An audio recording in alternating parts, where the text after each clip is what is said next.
मेरे प्यारे देशवासियों, नमस्कार। मानसून के इस मौसम में प्राकृतिक आपदाएं देश की कसौटी कर रही हैं। पिछले कुछ हफ्तों में हमने बाढ़ और भूस्खलन का बड़ा कहर देखा है। कहीं घर उजड़ गए, कहीं खेत डूब गए, परिवार के परिवार उजड़ गए।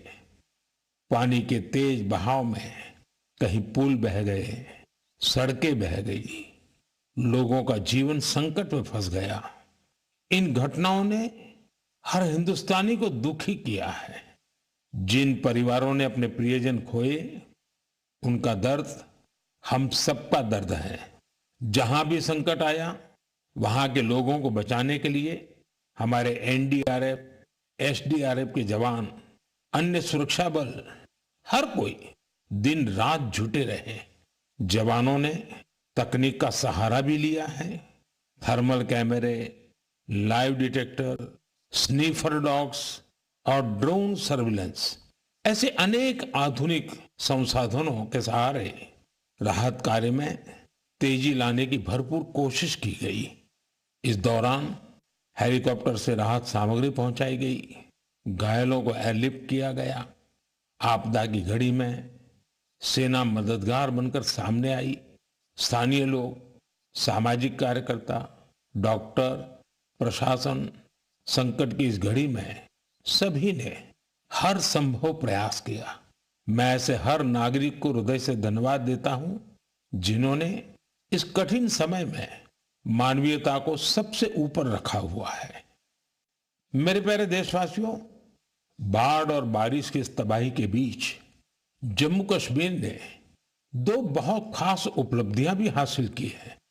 इन पर ज्यादा लोगों का ध्यान नहीं गया, लेकिन जब आप उन उपलब्धियों के बारे में जानेंगे तो आपको बहुत खुशी होगी।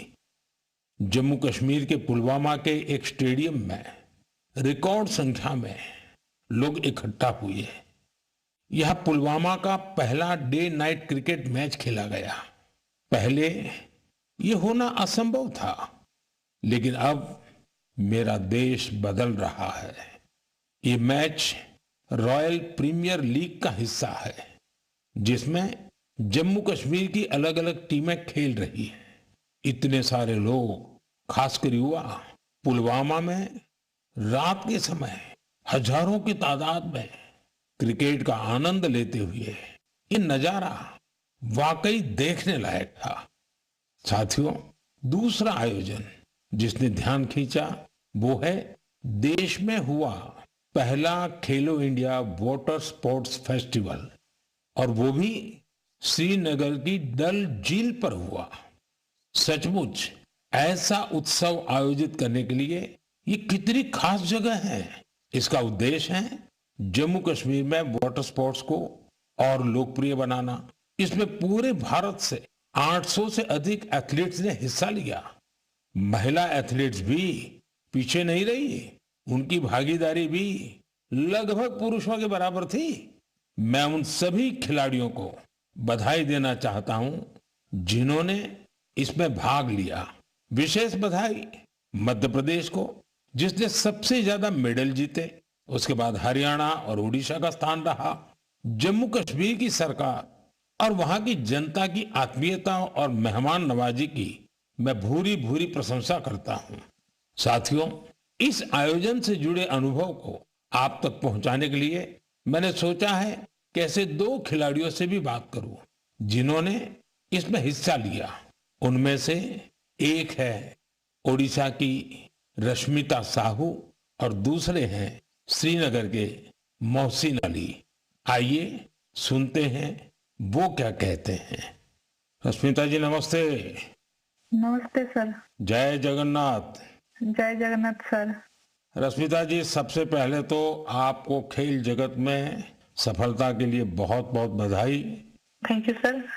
रश्मिता, हमारे श्रोता आपके बारे में और आपकी खेल यात्रा के बारे में जानने के लिए बहुत उत्सुक है। मैं भी बहुत उत्सुक हूँ, बताइए। सर, मैं रश्मिता साहू हूँ, उड़ीसा से, और मैं कैनोइंग प्लेयर हूँ।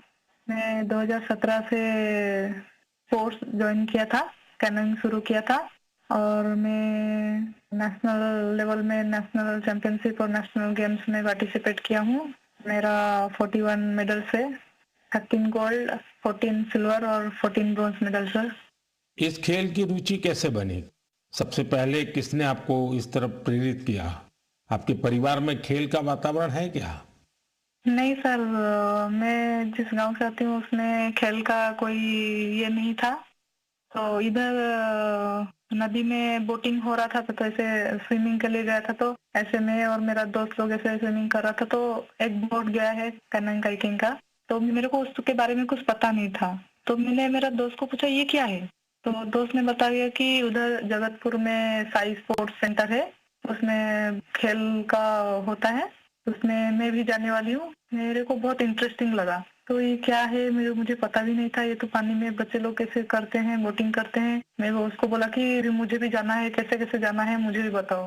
तो उधर जाके बात करो बोला है। फिर मैं तुरंत घर में जाके पापा मेरे को जाना है, पापा मेरे को जाना है। फिर पापा लोग ठीक है लेके आया। उस टाइम ट्रायल तो नहीं था, फिर कोच लोग ने बोला कि ट्रायल फरवरी में होता है, फरवरी मार्च में, आप उस टाइम ट्रायल के टाइम में आ जाओ। फिर मैं ट्रायल के टाइम में आया। अच्छा रश्मिता, कश्मीर में हुए खेलो इंडिया वाटर स्पोर्ट्स फेस्टिवल में आपका स्वयं का अनुभव कैसा रहा? पहली बार कश्मीर गई थी? हाँ सर, मैं पहली बार कश्मीर गई थी। हम लोग को उधर फर्स्ट खेलो इंडिया वाटर स्पोर्ट्स फेस्टिवल आयोजित किया गया था। उसमें मेरा 2 इवेंट था, सिंगल 200 मीटर और 500 मीटर डबल में, और मैं दोनों में गोल्ड मेडल हासिल किया हूँ सर। अरे वाह, दोनों में ले आई हो। Yes sir. बहुत बहुत बधाई। Thank you sir. अच्छा रश्मिता, वाटर स्पोर्ट्स के अलावा आपकी क्या हॉबीज हैं? सर वाटर स्पोर्ट्स के अलावा सर मेरे को रनिंग बहुत अच्छा लगता है। जब भी मैं छुट्टी में जाती हूँ तब मैं रनिंग के लिए जाती हूँ। मेरा जो पुराना फील्ड है उधर मैं पहले थोड़ा सा फुटबॉल खेलना सीखी थी, तो उधर जब भी जाती थी मैं बहुत रनिंग करती हूँ और मैं फुटबॉल भी खेलती हूँ सर, थोड़ा बहुत। मतलब खेल आपके रगों में है। हाँ सर, मैं जब फर्स्ट क्लास से 10th क्लास तक जब स्कूल में था तो मैं जो भी पार्टिसिपेट करता था उसमें सब में फर्स्ट होता था, चैंपियन होता था सर। रश्मिता, जो लोग आपकी तरह खेलों में आगे बढ़ना चाहते हैं, अगर उनको कोई संदेश देना है तो आप क्या दोगी? सर बहुत सारे बच्चे, उनको घर से निकलना भी मना होता है, और लड़की हो बाहर में कैसे जाओगे, और किसी किसी का पैसा का दिक्कत की वजह से वो लोग खेल छोड़ रहे हैं। और ये जो खेलो इंडिया का स्कीम हो रहा है उसमें बहुत सारे बच्चों को पैसा का भी मदद मिलता है और बहुत सारे बच्चों को बहुत सारे हेल्प मिल रहा है, उसके वजह से बहुत सारे बच्चे आगे जा पा रहे हैं। और मैं बोलूंगी सबसे कि खेल को छोड़ो मत, खेल से बहुत आगे जा सकते हैं। तो खेल तो एक खेल है, लेकिन उसमें शरीर का हर अंश स्वस्थ भी रहता है, और खेल को आगे लेके इंडिया को मेडल दिलवाना हमारा कर्तव्य है सर। चलिए रश्मिता जी, मुझे बहुत अच्छा लगा।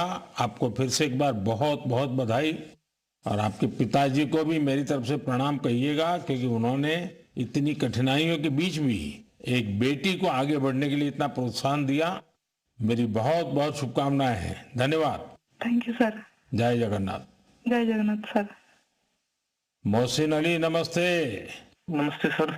मोहसिन जी, आपको बहुत बहुत बधाई और आपके उज्जवल भविष्य के लिए बहुत बहुत शुभकामनाएं। Thank you sir. मोहसिन, आपने पहले खेलो इंडिया वाटर स्पोर्ट्स इसका फेस्टिवल, और उसमें भी सबसे पहला गोल्ड मेडल जीतने वाले आपको कैसा लगा? सर बहुत ही खुश हूँ मैंने गोल्ड मेडल जीता है खेलो इंडिया में, जो पहली बार हुआ है यहाँ पर कश्मीर में। लोगों में क्या चर्चा है? बहुत ही चर्चा है सर, पूरी फैमिली खुश है अभी। आपके स्कूल वाले? स्कूल वाले भी सब खुश है। कश्मीर में सब बोलते हैं आप गोल्ड मेडलिस्ट हो। तो आप तो बड़े सेलिब्रिटी बन गए। सर अच्छा, वाटर स्पोर्ट्स की रुचि कैसे बनी और उसके फायदे क्या नजर आ रहे हैं आप? पहले बचपन में मैंने देखा वो बोट चलती हुई वहाँ पर डल लेक में, पापा ने बोला आप करोगे? हाँ मुझे भी शौक है। मैं भी फिर गया वहाँ पर सेंटर में मैडम के पास, फिर मैम ने मुझे सिखाया, ब्रिटिश मैम ने।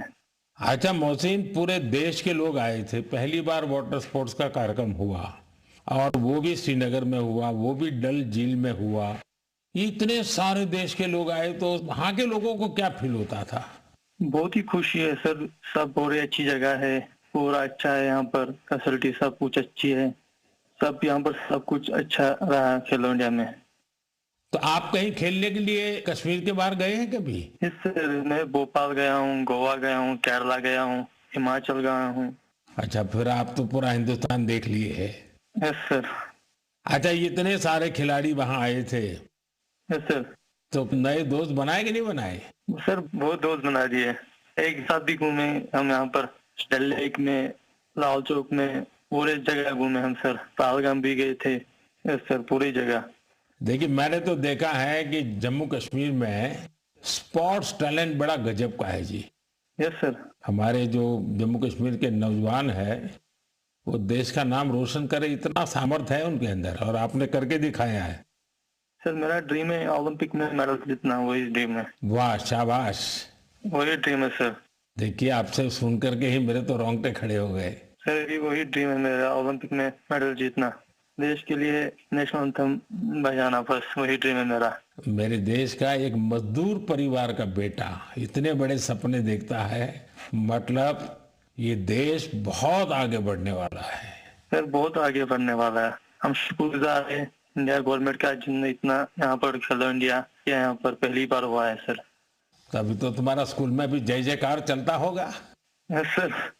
चलिए मोहसिन, मुझे बहुत अच्छा लगा आपसे बात करके, और मेरी तरफ से आपके पिताजी को विशेष रूप से मेरा धन्यवाद करना, क्योंकि उन्होंने मजदूरी की जिंदगी जी करके भी आपकी जिंदगी बनाई है, और आपने अपने पिताजी के शब्दों पर बिल्कुल आराम किए बिना 10 साल तक तपस्या की है।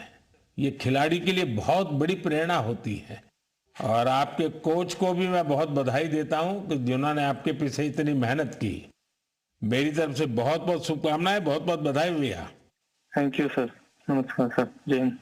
साथियों, एक भारत श्रेष्ठ भारत की भावना देश की एकता, देश के विकास के लिए बहुत जरूरी है, और निश्चित तौर पर खेल इसमें बड़ी भूमिका निभाते हैं। और इसलिए ही तो मैं कहता हूं, जो खेलता है वो खिलता है। हमारा देश भी जितनी टूर्नामेंट खेलेगा उतना खेलेगा। आप दोनों खिलाड़ियों को, आपके साथियों को मेरी बहुत बहुत शुभकामनाएं। मेरे प्यारे देशवासियों, आपने यूपीएससी का नाम तो जरूर सुना होगा। ये संस्था देश की सबसे कठिन परीक्षाओं में से एक सिविल सर्विसेज का एग्जाम भी लेती है। हम सब ने सिविल सर्विसेज के टॉपर्स की प्रेरणादायी बातें अनेक बार सुनी है। ये नौजवान कठिन परिस्थितियों में पढ़ाई के बाद अपनी मेहनत से इस सर्विस में जगह पाते हैं। लेकिन साथियों, यूपीएससी की परीक्षा की एक सच्चाई और भी है। हजारों ऐसे उम्मीदवार भी होते हैं जो बेहद काबिल होते हैं, उनकी मेहनत भी किसी से कम नहीं होती, पर मामूली अंतर से वो अंतिम सूची तक नहीं पहुंच पाते। इन उम्मीदवारों को दूसरी परीक्षाओं के लिए नए सिरे से तैयारी करनी पड़ती है। इसमें उनका समय और पैसा दोनों खर्च होता था। इसलिए अब ऐसे होनहार विद्यार्थियों के लिए भी एक डिजिटल प्लेटफॉर्म बनाया गया है, और इसका नाम है प्रतिभा सेतु। प्रतिभा सेतु में उन उम्मीदवारों का डेटा रखा गया है जिन्होंने यूपीएससी की अलग अलग परीक्षाओं के सभी चरण पास किए, लेकिन अंतिम मेरिट लिस्ट में उनका नाम नहीं आ पाया। इस पोर्टल पर 10,000 से ज्यादा ऐसे होनहार युवाओं का डेटा बैंक मौजूद है। कोई सिविल सर्विस की तैयारी कर रहा था, कोई इंजीनियरिंग सर्विस में जाना चाहता था, कोई मेडिकल सर्विसेज के हर पड़ाव को पार कर चुका था, लेकिन फाइनल में उसका सिलेक्शन नहीं हुआ। ऐसे सभी उम्मीदवारों की जानकारी अब प्रतिभा सेतु पोर्टल पर उपलब्ध कराई जा रही है। इस पोर्टल से प्राइवेट कंपनियों इन होनहार स्टूडेंट्स की जानकारी लेकर उन्हें अपने यहां नियुक्ति दे सकती है। साथियों, इस प्रयास के नतीजे भी आने लगे हैं। सैकड़ों उम्मीदवारों को इस पोर्टल की मदद से तुरंत नौकरी मिली है, और वो युवा जो मामूली अंतर से रुक गए थे, अब नए आत्मविश्वास के साथ आगे बढ़ रहे हैं। मेरे प्यारे देशवासियों, आज पूरी दुनिया का ध्यान भारत की तरफ है। भारत में छिपी संभावनाओं पर दुनिया भर की नजर है। इसी से जुड़ा एक सुखद अनुभव मैं आपसे साझा करना चाहता हूं। आपको पता है कि आजकल पॉडकास्ट का बहुत फैशन है। विभिन्न विषयों से जुड़े पॉडकास्ट को भांति भांति के लोग देखते और सुनते हैं। बीते दिनों मैं भी कुछ पॉडकास्ट में शामिल हुआ था। ऐसा ही एक पॉडकास्ट दुनिया के बहुत फेमस पॉडकास्टर लैक्स फ्रीडमैन के साथ हुआ था। उस पॉडकास्ट में बहुत सारी बातें हुई और दुनिया भर के लोगों ने उसे सुना भी।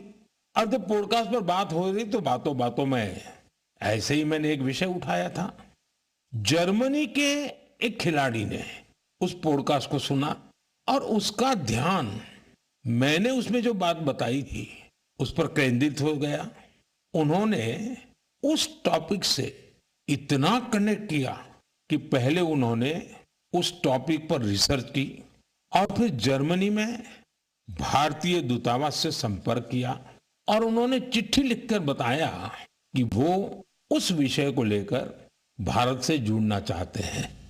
आप सोच रहे होंगे कि मोदी जी ने पॉडकास्ट में ऐसा कैसा विषय कह दिया जो जर्मनी के खिलाड़ी को प्रेरित कर गया। ये कौन सा विषय था? मैं आपको याद कराता हूं। मैंने पॉडकास्ट में बातों बातों में मध्य प्रदेश के शहडोल के फुटबॉल के क्रेज से जुड़ा एक गांव का वर्णन किया था। दरअसल 2 साल पहले मैं शहडोल गया था। वहां के फुटबॉल प्लेयर से मिला था। पॉडकास्ट के दौरान एक सवाल के उत्तर में मैंने शहडोल के फुटबॉल खिलाड़ियों का भी जिक्र किया था। यही बात जर्मनी के फुटबॉल खिलाड़ी और कोच डिटमार बायर्सडॉर्फर ने भी सुनी। शहडोल के युवा फुटबॉल खिलाड़ियों की लाइफ जर्नी ने उन्हें बहुत प्रभावित और प्रेरित किया। सही में किसी ने कल्पना भी नहीं की थी कि वहां के प्रतिभाशाली फुटबॉल खिलाड़ी दूसरे देशों का ध्यान अपनी ओर आकर्षित करेंगे। अब जर्मनी के इस कोच ने शहडोल के कुछ खिलाड़ियों को जर्मनी की एक एकेडमी में ट्रेनिंग देने की पेशकश की है। इसके बाद मध्य प्रदेश की सरकार ने भी उनसे संपर्क किया है। जल्द ही शहडोल के हमारे कुछ युवा साथी ट्रेनिंग कोर्स के लिए जर्मनी जाएंगे। मुझे यह देखकर भी बहुत आनंद आता है कि भारत में फुटबॉल की लोकप्रियता निरंतर बढ़ रही है। मैं फुटबॉल प्रेमियों से आग्रह करता हूं कि जब समय मिले वे शहडोल जरूर जाएं और वहां हो रहे स्पोर्टिंग रिवॉल्यूशन को करीब से देखें। मेरे प्यारे देशवासियों, सूरत में रहने वाले जितेंद्र सिंह राठौड़ के बारे में जानकर आपको बहुत सुखद एहसास होगा। मन गर्व से भर जाएगा। जितेंद्र सिंह राठौड़ एक सिक्योरिटी गार्ड है और उन्होंने एक ऐसी अद्भुत पहल की है जो हर देशभक्त के लिए बहुत बड़ी प्रेरणा है। पिछले कुछ वर्षों से वो उन सभी जवानों के बारे में जानकारियां जुटा रहे हैं जिन्होंने भारत माता की रक्षा में अपने प्राण न्योछावर किए हैं। आज उनके पास प्रथम विश्व युद्ध से लेकर अब तक शहीद हुए हजारों वीर जवानों के बारे में जानकारियां मौजूद है। उनके पास शहीदों की हजारों तस्वीरें भी हैं। एक बार एक शहीद के पिता की कही गई बातें उनके हृदय को छू गई।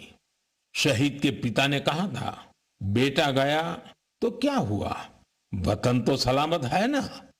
इस एक बात ने जितेंद्र सिंह जी के मन में देशभक्ति का एक अद्भुत जुनून भर दिया। आज वो कई शहीदों के परिवारों के संपर्क में है। उन्होंने करीब 2500 शहीदों के माता पिता के चरणों की मिट्टी भी अपने पास लाकर रखी है। ये सशस्त्र बलों के प्रति उनके गहरे प्रेम और जुड़ाव का जीवंत उदाहरण है।